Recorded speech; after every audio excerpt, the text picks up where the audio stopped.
Olá, meu nome é Larry, dos canais A Verdade com Larry. E esse é o Pensando Oculto Novos Temas, com Jaine e o baralho Lenormand desmistificado. Olá, Jaine. Olá, Arnaldo. Olá, Larry. Olá, Larry.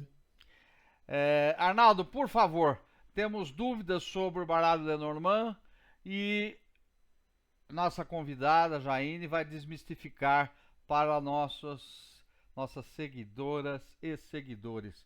Por favor, Arnaldo, comece. Pois não. Jaine, seja bem-vinda novamente aos canais da Verdade com Larry. Hoje nós temos 10 questões que foram enviadas pelos nossos seguidores, né, a respeito do baralho Lenormand, e gostaríamos que você fizesse os esclarecimentos a respeito desse tema, tudo bem? Tudo bem, vamos lá. Certo, então temos como primeira questão, Uhum. o que exatamente é o Lenormand e por que ele não é só mais um baralho cigano? Bom, vamos começar do começo, né? O Lenormand é um sistema oracular europeu estruturado em 36 cartas fixas, cuja leitura dele é baseada nas combinações semânticas entre as cartas. Então, não em um simbolismo psicológico amplo. Ele surgiu no século XIX, na Alemanha e na França, a partir de um jogo chamado O Jogo da Esperança, criado por um alemão chamado Johann Hetschel, por volta de 1799. Então, esse jogo ele tinha um tabuleiro e tinha cartas ilustradas. Com o tempo, o tabuleiro esse desapareceu e as cartas passaram a ser usadas na cartomancia.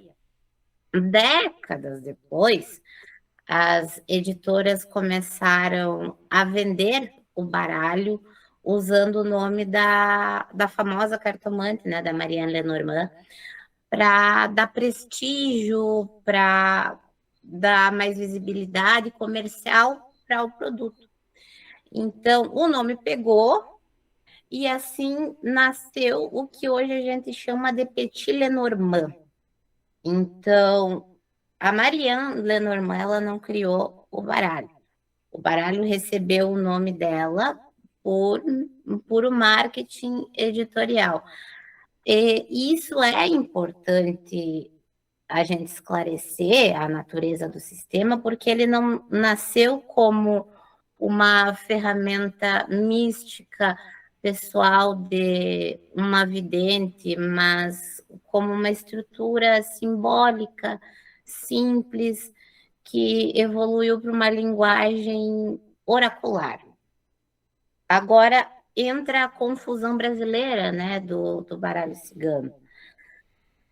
No Brasil se popularizou a expressão baralho cigano, então esse nome não corresponde ao sistema técnico específico. Ele é um rótulo cultural usado para designar baralhos ilustrados com imagens populares de leituras intuitivas. Então, nós temos três situações, três cenários, né, no Brasil, que se desenrolam.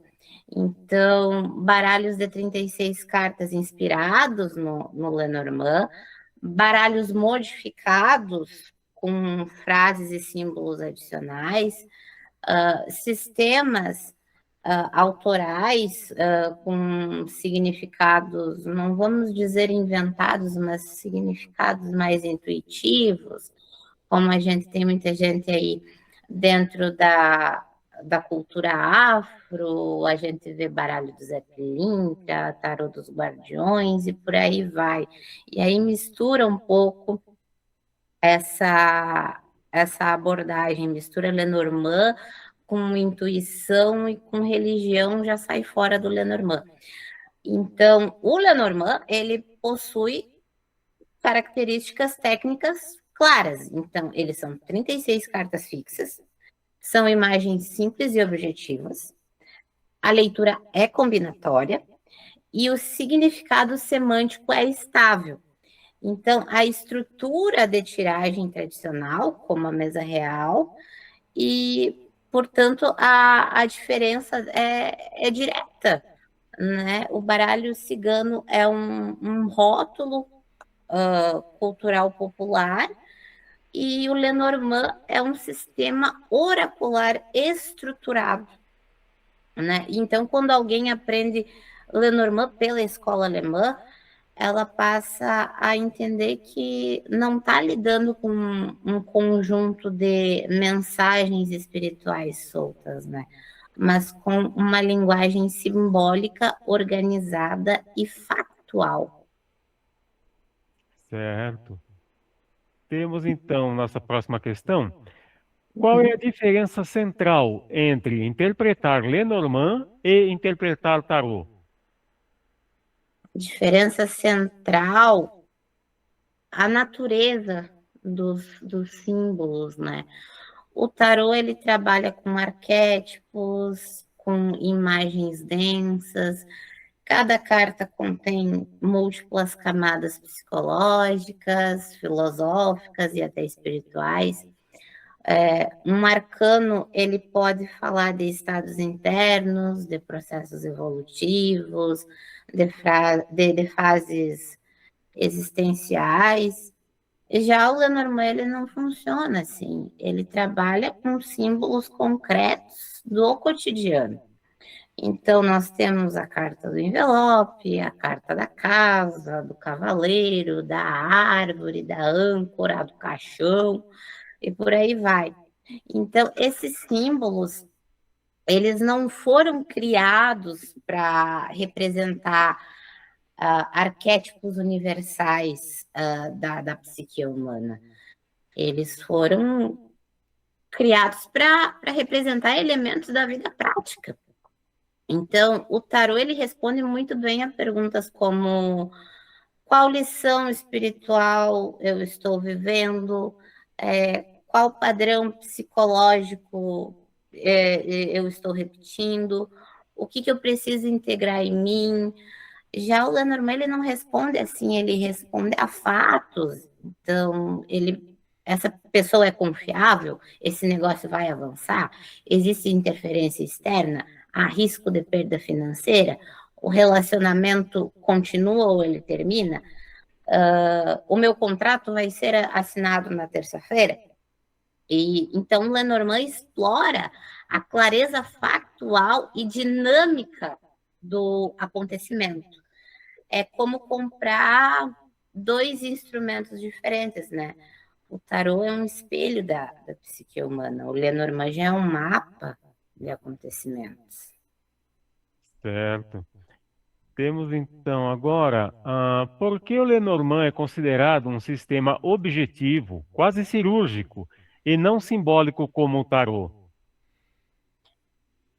Porque as cartas, elas possuem campos semânticos limitados e verificáveis.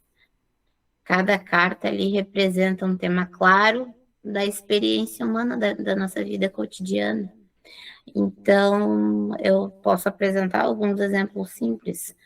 Por exemplo, a carta da foice, a carta número 11, representa corte, ruptura, decisão brusca. O cão é a amizade, a lealdade, o apoio. O urso é poder, autoridade, proteção, astúcia. A raposa, estratégia, desconfiança, fraude. Então, esses são significados, não são infinitos. Eles formam um núcleo semântico estável, né? Então, quando as cartas elas se combinam, elas criam uma frase que aponta evento, que aponta dinâmica e aponta comportamento. Vamos pegar um exemplo simples, coração com foice. No tarô, isso poderia virar uma reflexão psicológica bem extensa. Já no Lenormand, tende a ser mais direta, né? Então, é uma ruptura emocional, um corte na relação afetiva, uma decisão que precisa ser tomada no campo amoroso. Então, ele não tenta explicar o universo inteiro. Ele identifica mecanismos, consequências, fatos, como devo agir, como devo deixar de agir, o que isso traz para mim, como está se movendo lá fora. É assim que o Lenormand atua. Certo. Temos então o que muda na vida do estudante quando ele entende que Lenormand é linguagem combinatória e não intuição solta. Muitos iniciantes, eles tentam usar o Lenormand como um tarô simplificado. Então, eles olham cada carta isoladamente e começam a falar sobre energia, sentimento, espiritualidade. Eu já fiz muito isso. Mas quando o estudante entende que o sistema funciona como uma linguagem, coisas acontecem. Primeiro, ele percebe que uma carta isoladamente não diz tudo, não traz resposta nenhuma. A carta do coração, por exemplo, sozinho, não significa automaticamente um amor romântico. Pode significar afeto, pode significar interesse, pode significar desejo, pode significar emoção intensa, mas o significado real, ele aparece junto da combinação. Segundo, ele passa a observar a função da carta na frase. Por exemplo, raposa numa questão de trabalho pode indicar um ambiente profissional competitivo, um colega manipulador, ou uma necessidade de agir com mais estratégia. Observe a carta da raposa, observe os movimentos dela, o que ela faz, o que ela deixa de fazer, é uma linguagem simbólica. Então, o foco não vai na imagem isolada, mas na relação entre elas. O outro ponto seria que ele abandona a dependência que todo mundo põe em cima de dizer que ler um oráculo é dom. Não é. A leitura, ela deixa de ser algo intuitivo e ela passa a ser interpretada com estrutura. Então, isso aumenta drasticamente a precisão da consulta que tu vai oferecer para o teu consulente. Certo. Temos agora, então, Marie-Anne Lenormand realmente criou o baralho ou isso é mito editorial? Não, é mito editorial. Uhum. Ela foi uma cartomante francesa, né, extremamente famosa, no início do século XIX. E, como eu tinha falado no primeiro vídeo, né, ela atendeu figuras históricas importantes e ela ganhou grande reputação. Após seu falecimento, né, as editoras elas começaram a publicar baralhos associando o nome dela a Dex para aproveitar da fama dela. Então, esse processo era comum na época. O resultado foi que o baralho de 36 cartas acabou sendo comercializado como Lenormand. Então, o nome é histórico, o sistema é editorial, mas isso não diminui o valor do baralho.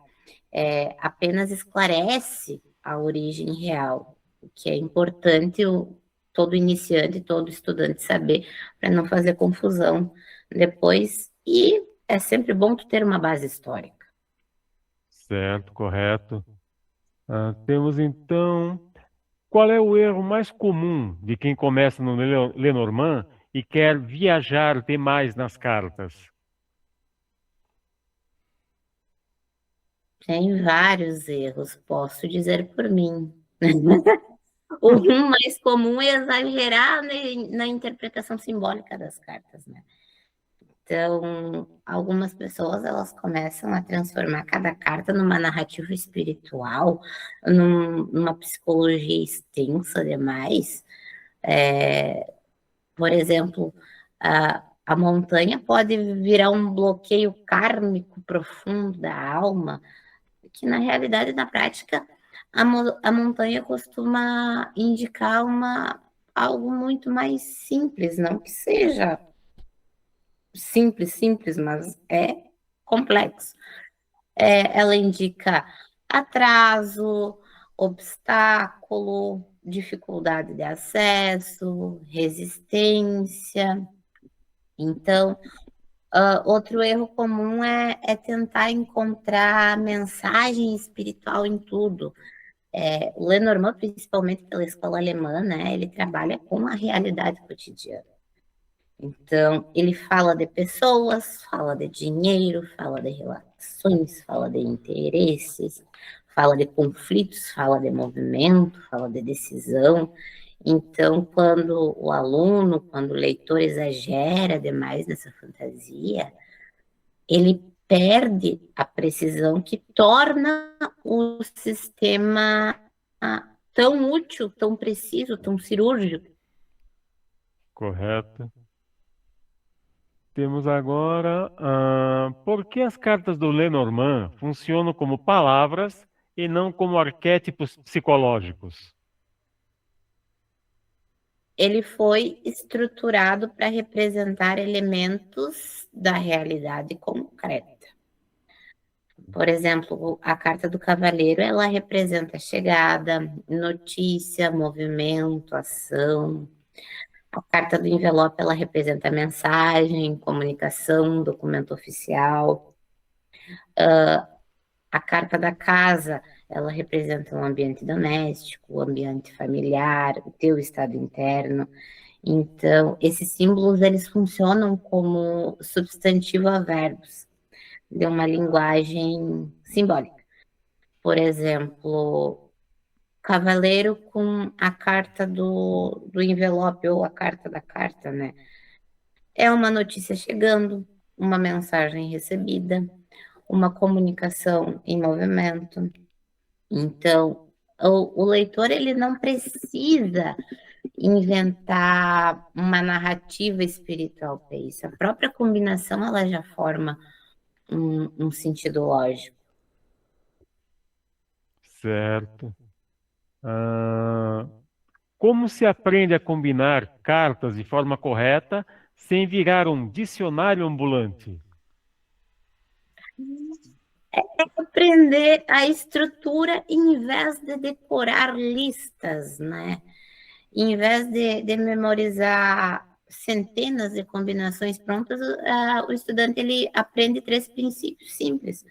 Primeiro, núcleo e modificador. Primeiro, uma carta apresenta o tema principal, a outra alerta e qualifica esse tema. Um exemplo, a carta do Sol com a carta dos peixes. Peixes representa dinheiro, fluxo. O Sol amplifica isso, logo nós temos ganho financeiro, prosperidade, resultado positivo em dinheiro.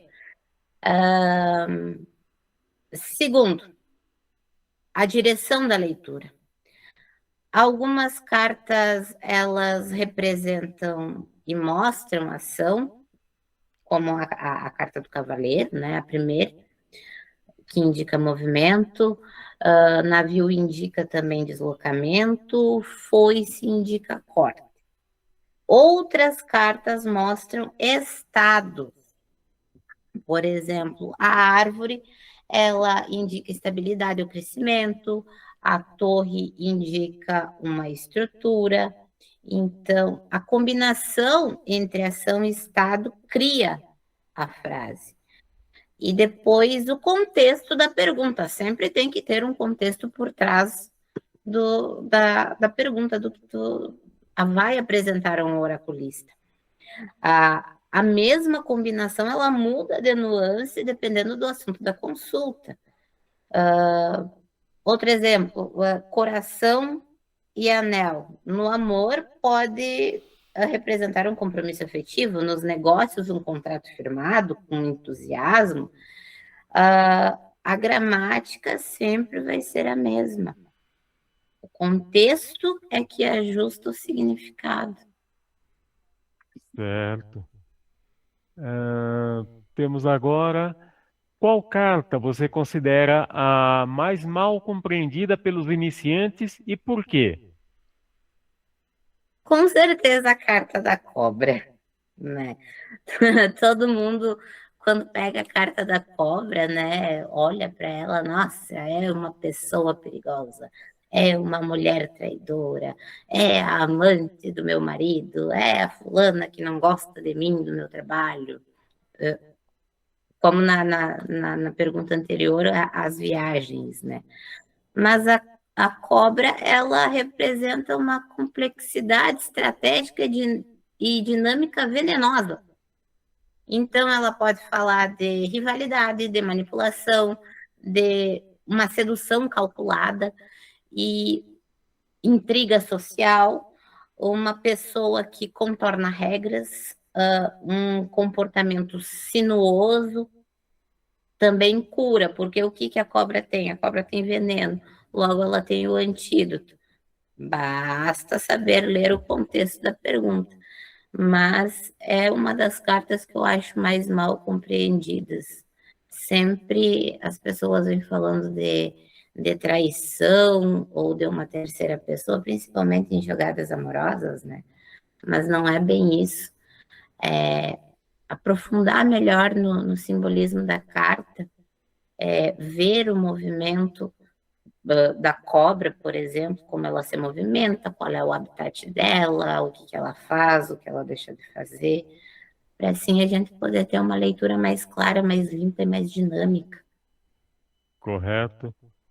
E temos agora, então, o que uma primeira aula séria de Lenormand precisa ensinar para formar leitores reais e não repetidores de significado? Eu acho que uma aula séria, ela precisa ensinar a estrutura mental do sistema, né? Então, tem pontos essenciais aí, por exemplo, a diferença entre Lenormand e Tarot, o conceito da linguagem combinatória, saber que o Lenormand trata de fatos da vida cotidiana, os núcleos semânticos das 36 cartas, a lógica da combinação básica, 2, 3 cartas, como formular perguntas claras. Então, se o aluno aprende apenas significados soltos, ele vira papagaio, repetidor de palavras-chave. Então, se aprende estrutura, ele se torna um leitor real da Lenormand. Certo. Então, pelo que você explicou, pelo que eu compreendi, o Lenormand, ele é um tarô, assim, é um oráculo mais pragmático, e sendo que o tarô tradicional, ele é mais simbólico, mais psicológico. Exatamente, Arnaldo. Ele é muito mais pragmático, ele é muito mais objetivo, ele trata de fatos da tua vida cotidiana, enquanto o tarô ele explora mais a psique. Uma carta só do tarô pode ter vários significados, várias nuances ali. Já o Lenormand não, ele já funciona por combinação. Uma carta só, ela não vai te responder sim, não, ou talvez, ou o que está acontecendo, ou o que deixa de acontecer. O Lenormand, ele trabalha por combinação. É como ler um parágrafo, como ler um livro. Então, você combinando uma série de cartas, você pode cobrir toda uma situação, todo um evento naquele instante da vida da pessoa. Com certeza, a pessoa trazendo a pergunta dela objetiva com o contexto, né? Como eu respondi na pergunta sobre a contextualização, traga o contexto, que você abre este leque, você abre o baralho, que ele vai se dar por combinações. E ali tu vai lendo e vai extraindo para a vida cotidiana da pessoa. Muito prático, muito cirúrgico, pode parecer simples, mas exige bastante estudo e tem bastante coisinha dentro dele que pode enganar. Certo. Arnaldo, Pois não? eu acho que as perguntas já foram. Sim. Eu queria fazer uma pergunta para nossa convidada, para Jaine, que me veio agora. Óbvio que eu estou aqui assistindo. Eu queria perguntar para você, por exemplo, você vai ter uma aluna ou um aluno que vai aprender o Lenormand com você, tá? Com a professora Jaine.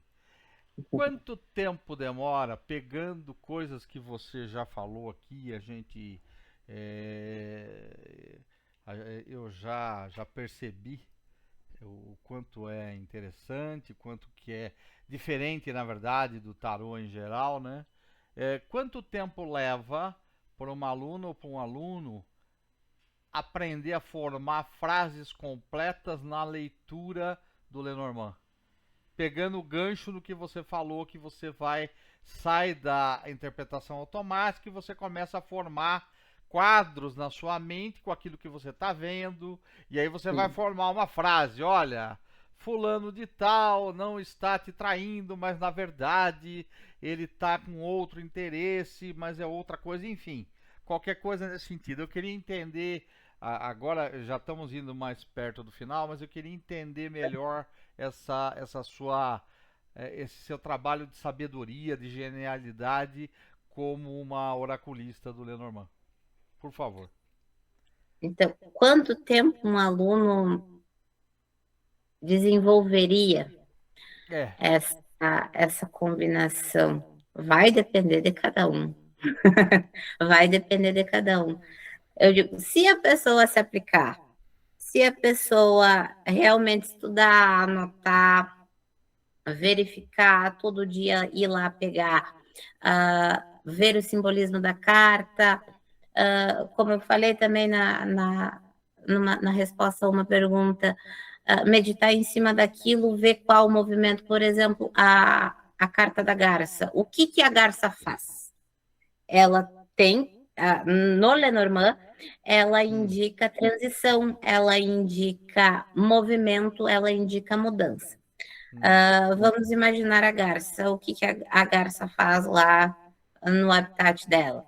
Ela faz mudanças, ela tem movimento migratório.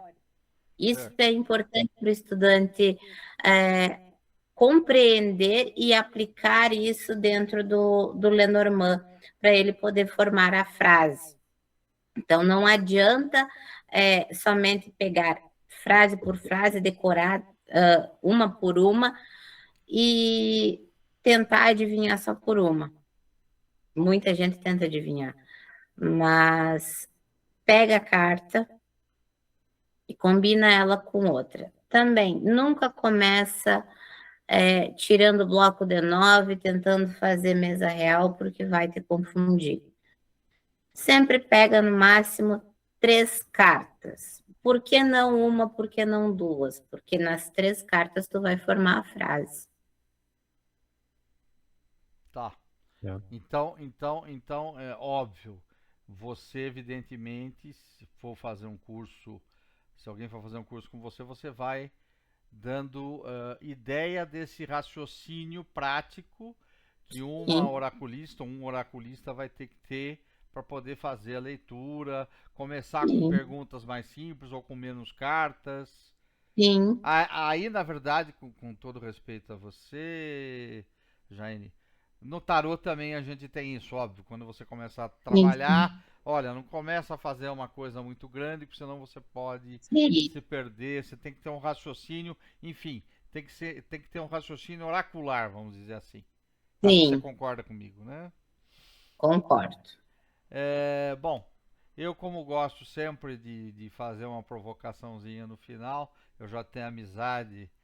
Nós aqui, Arnaldo, a equipe aqui dos canais da Verdade com o Larry já tem uma amizade com a Jaine, com outros convidados, Geraldo Alípio, outros oraculistas, enfim, que vêm para cá. Eu sempre gosto de fazer uma pergunta desafio, principalmente para a Jaine. E aí, quando vai sair o curso de fato do Lenormand? Quando quiser. Tem como Quando estruturar. quiser. Então tá bom. Quando quiser. E aí, se você quiser, Jaine, mais para frente, deixa montadinho os itens e a gente vai voltar aqui, se você tiver tempo, condição, obviamente, para fazer uma nova entrevista. Não precisa ser muito longa, mas você vai descrever os itens do seu curso de Lenormand. Com certeza. Certo? Com certeza. Ótimo, então. Jaine, muito obrigado. Arnaldo, muito obrigado. Pedimos aos nossos inscritos, aos que estão visitando o canal, chegaram agora, que deem like, que peçam novos temas, que façam perguntas sobre a Jaine, sobre os oraculistas em geral. Até logo. Até logo. Até logo, Larry. Até logo, Arnaldo. Até logo, Jaine.